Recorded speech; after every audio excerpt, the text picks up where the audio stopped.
This lottery suspension now, it's widely expected to face legal challenges in court with concerns DHS lacks authority here. So do you believe these moves will be challenged this way?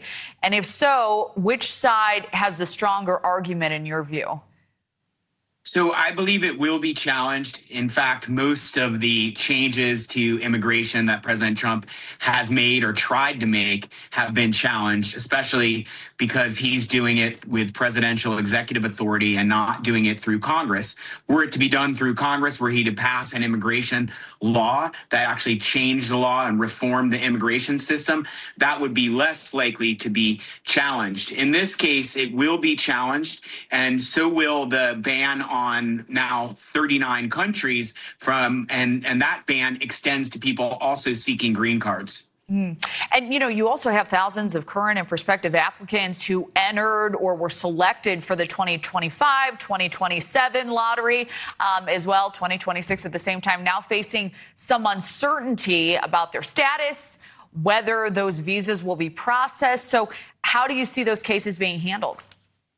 So that hasn't been clarified, and that's going to be up to the Trump administration to decide what they do about people who have already been issued visas. And this also includes people here in the United States already who are in the green card process, which means they've been vetted once to get their visa to come here. They're already going through vetting here for a green card and may have already done that. And they may have been living here for a long time without any prior criminal history. They haven't engaged in crimes that would invalidate them. So these changes that President Trump is making, which are responsive to the recent killings, including the killings against the National Guardsmen here in Washington, D.C., should be tailored to the types of people who came in and committed the crimes. But he's, painting with a much broader brush than that.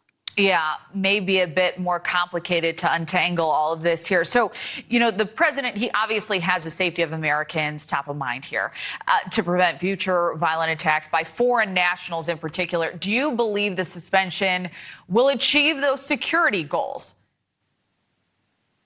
I think the suspension could help achieve the security goals, but it may actually go too far in keeping out lots of people who we want to come here. First of all, we want their people to be able to come here in order to engage in tourism. Again, if they're properly vetted and they haven't engaged in crimes in their home countries and they don't have a prior criminal history here in the U.S., we do want them to be able to visit. We also want people to be able to come here and work. And so this will prevent a lot of people who are law-abiding citizens who normally are able to come to the United States, spend money here, stay in hotels, go to restaurants, go to Disney World.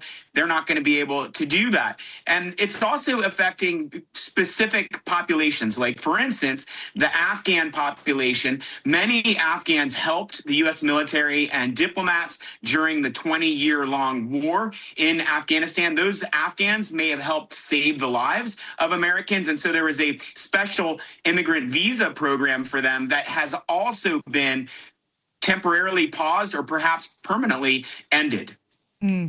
Yeah, well, we are anticipating a number of developments on this one in the days ahead. David, it's good to see you. Thank you very much. Good to see you. Thank you.